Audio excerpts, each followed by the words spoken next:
जब इस देश का पतन हुआ, मानव समाज का अहित हुआ है और धर्म संस्था के प्रकाश में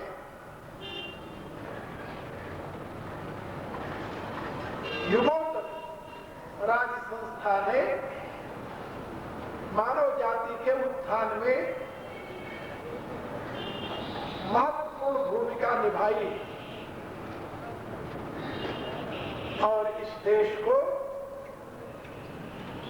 केवल आध्यात्मिक दृष्टि से ही जगत गुरु के पद पर नहीं बल्कि शक्ति और वैभव से संपन्न बनाकर विश्व के समक्ष आदर्श राष्ट्र के रूप में प्रतिष्ठित किया। लेकिन आज की स्थिति बहुत ही दयनीय और दुखद है।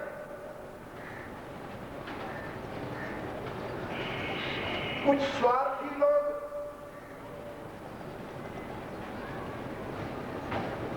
अपने स्वार्थ की सिद्धि के लिए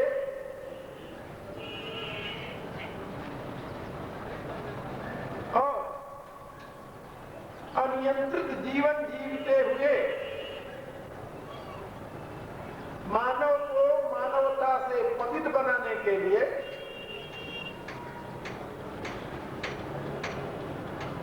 राज्य संस्था को धर्म संस्था से अलग और स्वतंत्र घोषित करने की चेष्टा कर रहे हैं और यहां तक कि उनकी दृढ़ता देखिए, यह कहते हुए उनको जरा भी शर्म नहीं आती, लज्जा नहीं आती, ये राज्य संस्था सर्वथा धर्म संस्था से निरपेक्ष होनी चाहिए और उसका परिणाम क्या हो रहा है देश में, आप लोगों से छिपा नहीं है, आप सब जानते हैं। यदि इन अनाचारी शासकों के दिल दिमाग में कहीं भी धर्म का किंचित मात्र भी संस्कार होता तो उन्हें इस गलत मार्ग से चलने के लिए उनकी आत्मा उनको कोसती, मना करती। लेकिन ऐसा लगता है कि जब तमोगुण की अभिवृद्धि होती है, बुद्धि भ्रमित हो जाती है, क्या वो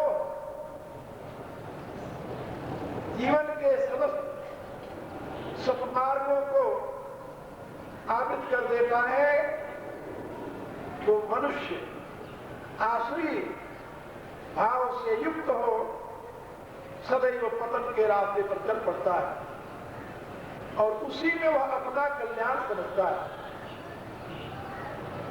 और यही भ्रांत धारणा वर्तमान में हम देख रहे हैं। जहां राज्य संस्था की यह स्थिति है, वहां पर धर्म संस्था के नाम पर जो कुछ हो रहा है वह भी कम दुखद नहीं है।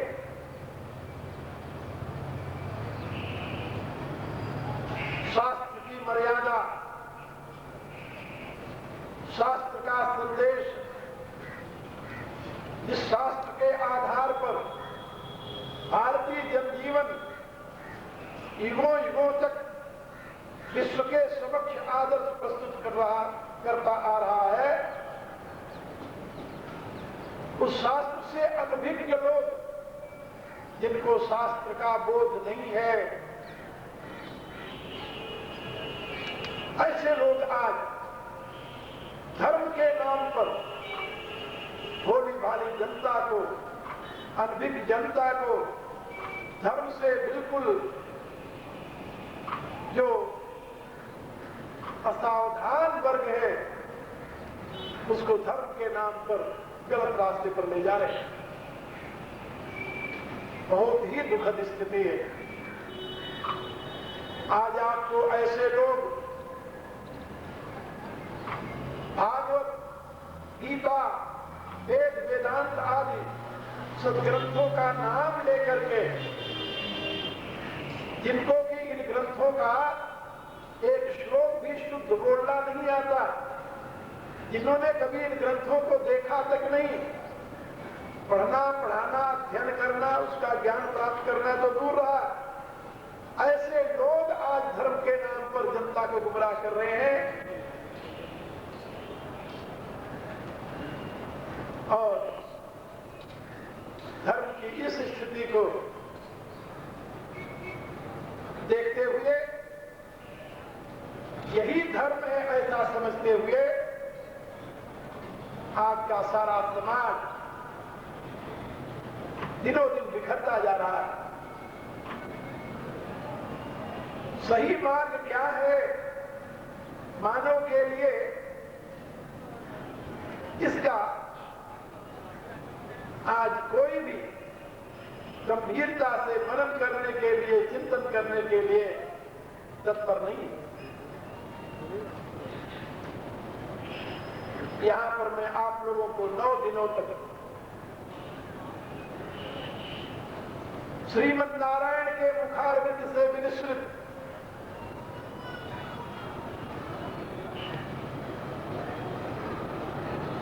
मानव के लिए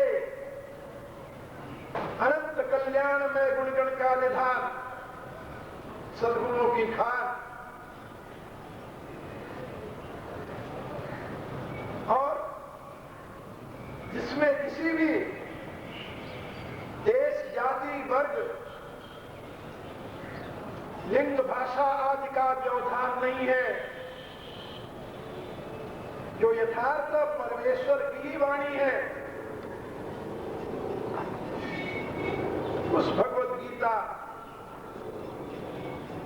के माध्यम से शास्त्र का मानव विकास में क्या संदेश है, भगवत गीता की आपके जीवन के सर्वतोमुखी विकास की प्रक्रिया में क्या भूमिका है, ये बताने का प्रयत्न करूंगा।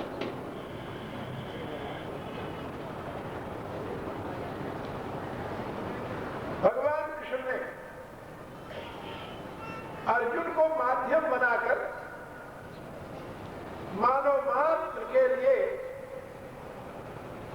अपना दिव्य संदेश प्रदान किया। ये गीतोक्त ज्ञान महाभारत के युद्ध में ही नहीं दिया गया, महाभारत के युद्ध में भी भगवान ने इसे दोहराया है। महाभारत में इस ज्ञान की नित्यता और इसकी परंपरा का विस्तार के साथ वर्णन है। सृष्टि के आदि में जब मानव उत्पन्न हुआ तो मानव के मस्तिष्क में उस जगत नियंता के द्वारा दिव्य ज्ञान का अवतरण हुआ। इसके लिए उपनिषद की श्रुति साक्षी है। यो ब्रह्मांडं विदधाति पूर्वम यो वै वेदांश्च प्रणोति तस्मै तम महादेवम आत्मबुद्धि प्रकाशम मुमुक्षुर्वै वै शरणमहं प्रपद्यते। जो सृष्टि में उत्पन्न हुए प्रथम मानव को, प्रथम पुरुष को अपने दिव्य ज्ञान से भर देता है,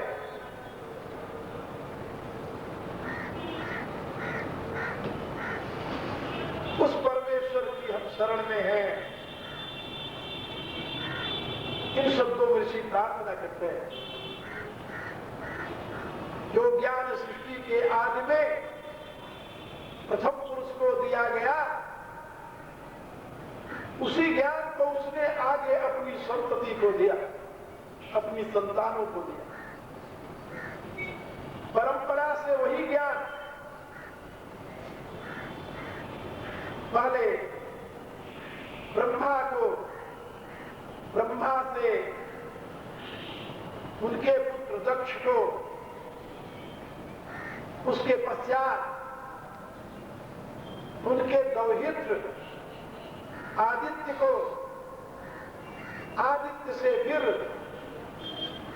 मनु को, और मनु से फिर इक्ष्वाकु को, इस प्रक्रिया से ज्ञान आया। और राजर्षि इक्ष्वाकु ने उस दिव्य ज्ञान को मानव मात्र के लिए प्रचारित और प्रसारित किया। लेकिन वो ज्ञान त्रेता के अंत तक आते आते लुप्तप्राय हो गया, क्योंकि द्वापर के प्रारंभ में मनुष्य में रजोगुण की प्रधानता और उसके साथ तमोगुण का मिश्रण हो गया। सतोगुण क्षीण होने लगा। सतोगुण के क्षीण होने के कारण मनुष्य में उस दिव्य ज्ञान को धारण करने की क्षमता नहीं रही और वह धीरे धीरे लुप्त हो गया।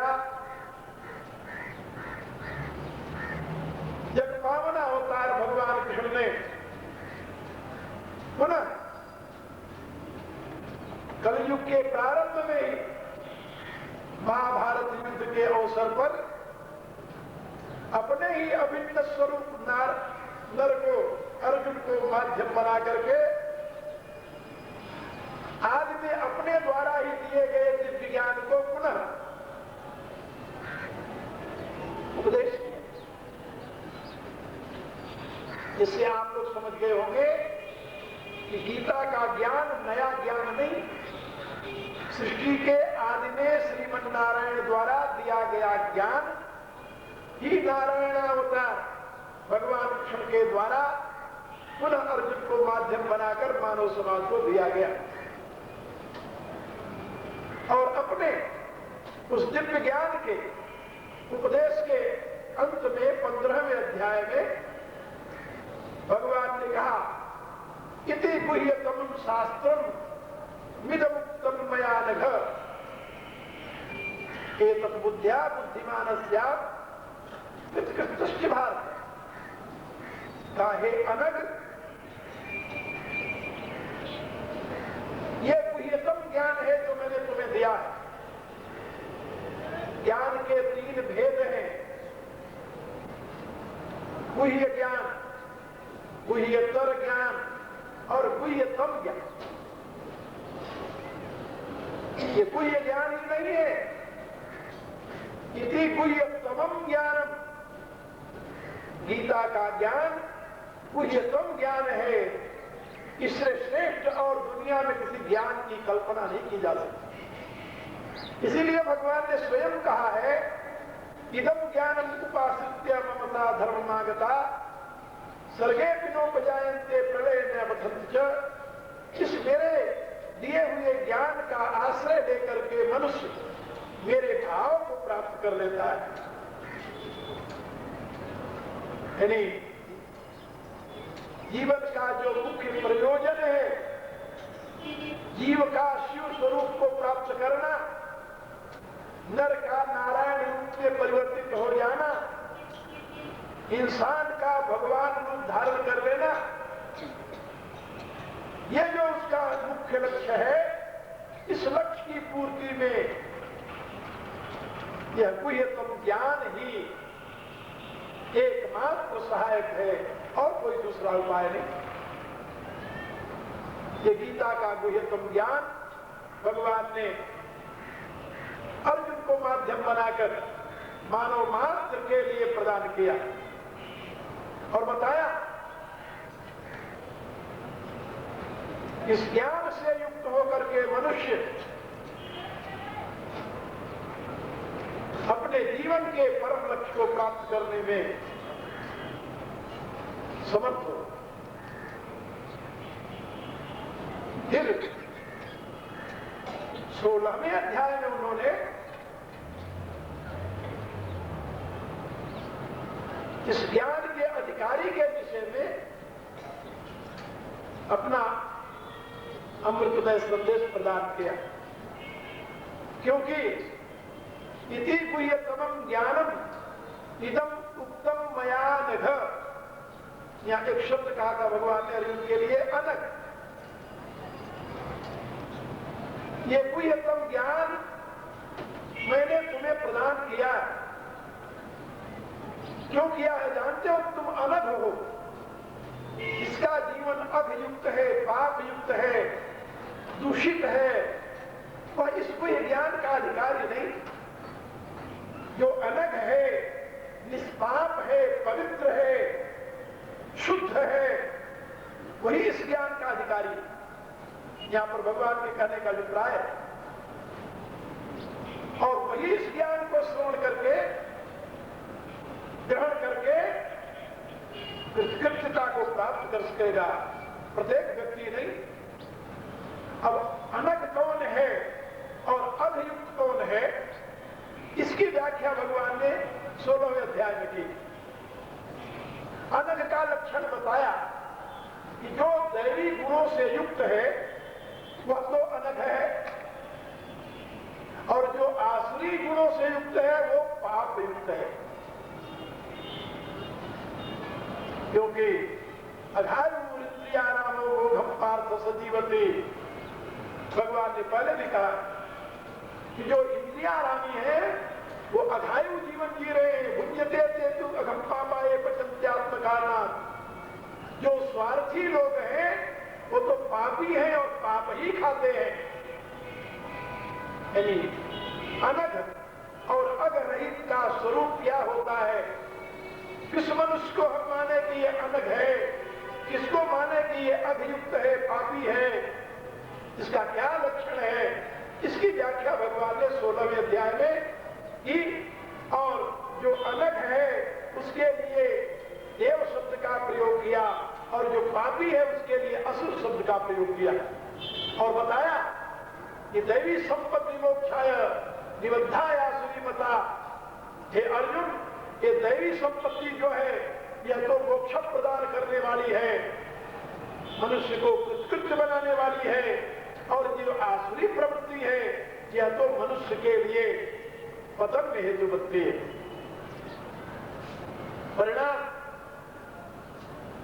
परिणाम में आखिर में उन्होंने कहा कि संपूर्ण पापों का मूल केवल 3 है। कौन कौन से? कहा त्रिविधम नरकस्येदम द्वारम नाशनम आत्मा।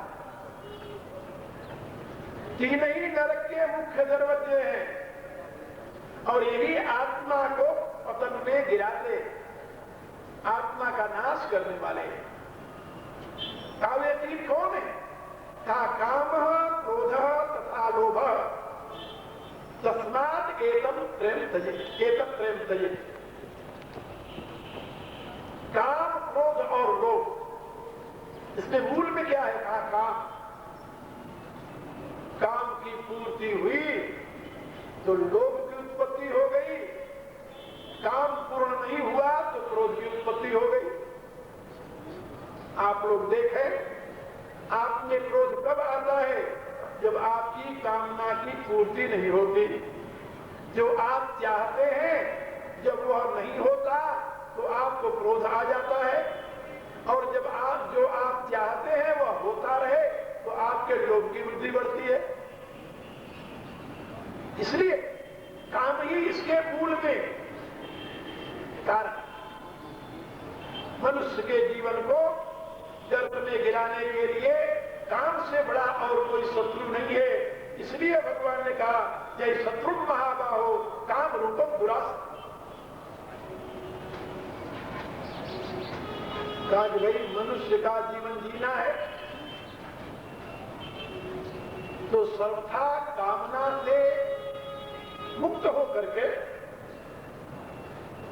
हम कैसे जी सकते हैं?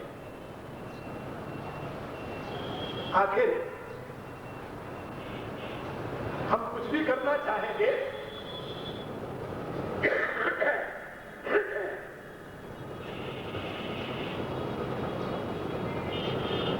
तो बिना संकल्प के, बिना कामना के उस कर्म में हम कैसे प्रवृत्त हो सकते हैं? तो भगवान ने कहा कि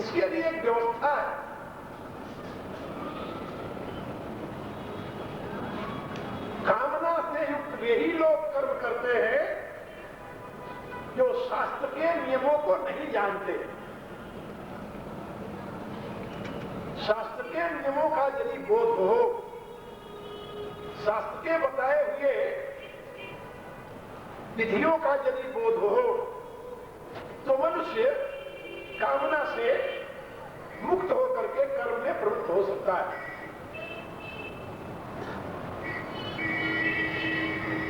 इसलिए भगवान ने कहा कि जो व्यक्ति काम, क्रोध और लोभ इन तीनों से मुक्त होकर के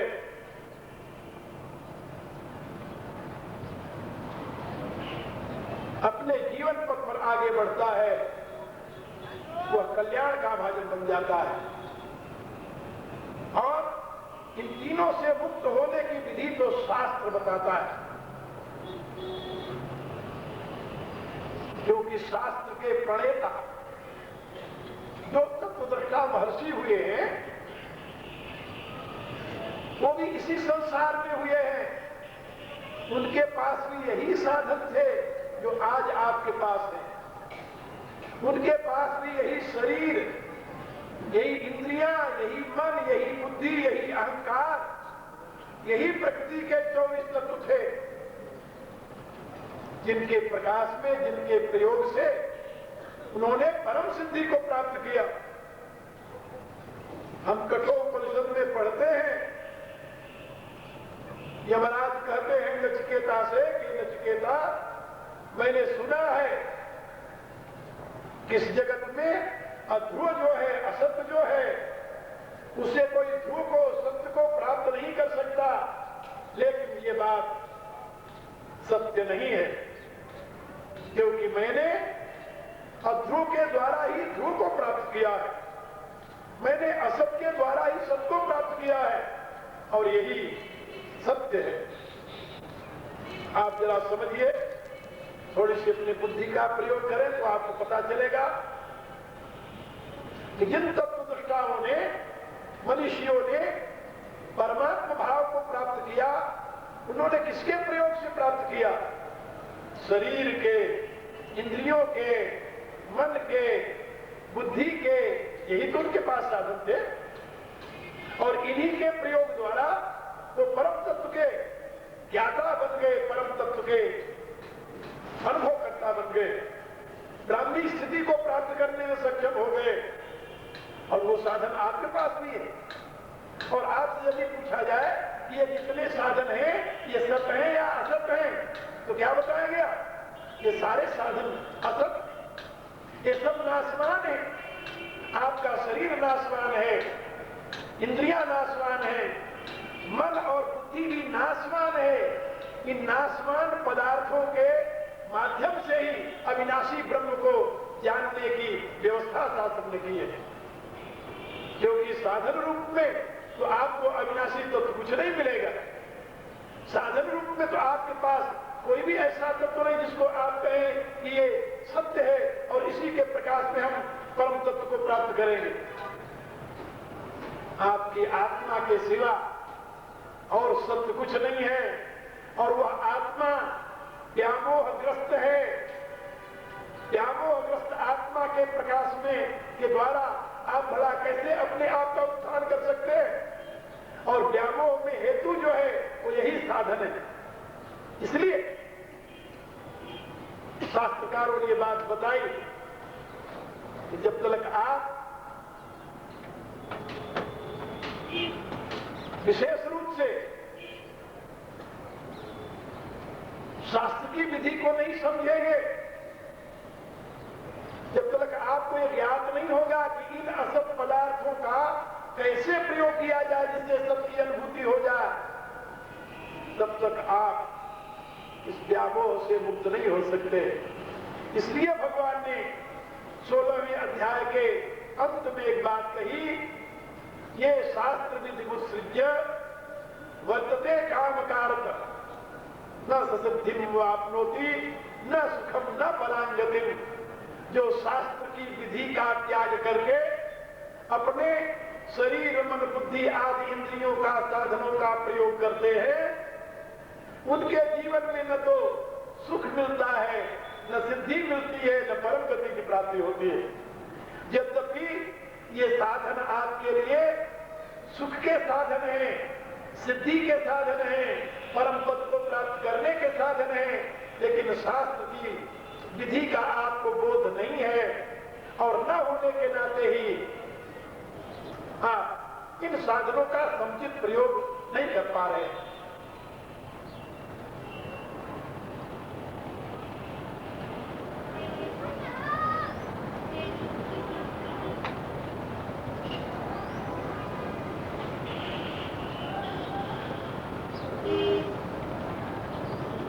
मैं आप लोगों से बता रहा था कि जीवन के विकास की विधा बताने के लिए ही शास्त्र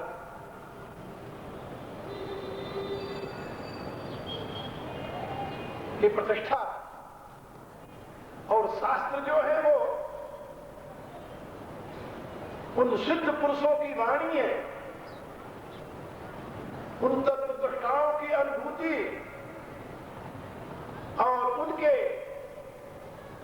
समाधि प्रज्ञा में अवतरित दिव्य ज्ञान है, दिव्य ज्ञान का कोष है,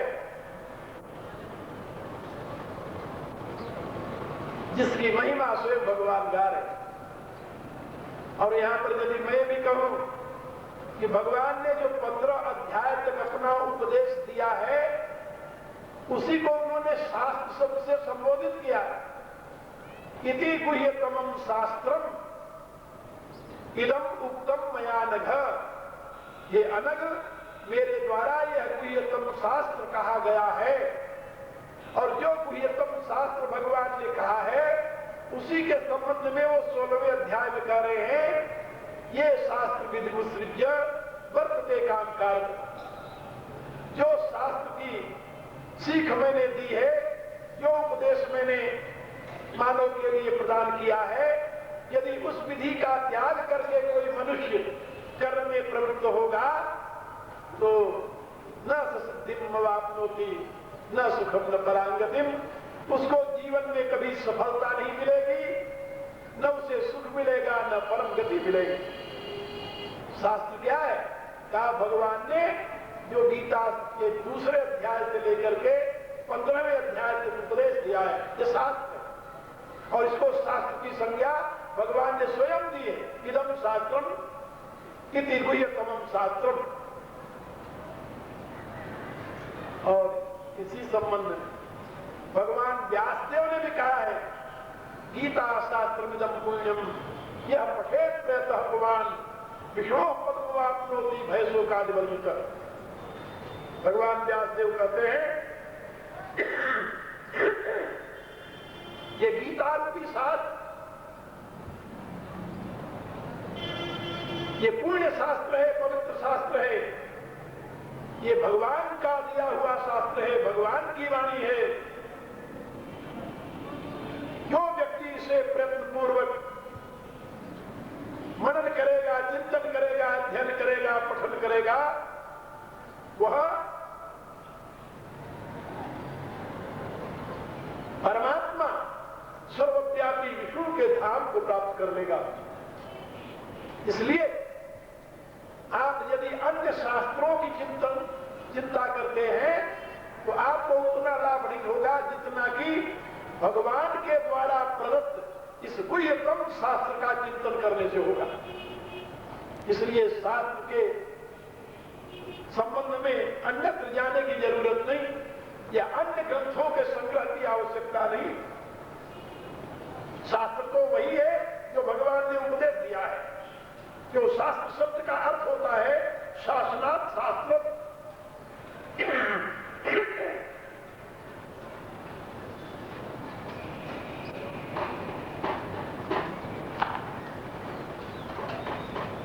शास्त्र शब्द का अर्थ होता है जो मनुष्य के जीवन को अनुशासित कर सके, दिशा प्रदान कर सके, जो शिक्षा, जो ज्ञान, जो संदेश मनुष्य जीवन को विकास की दिशा प्रदान कर सके, उसे शास्त्र कहते हैं।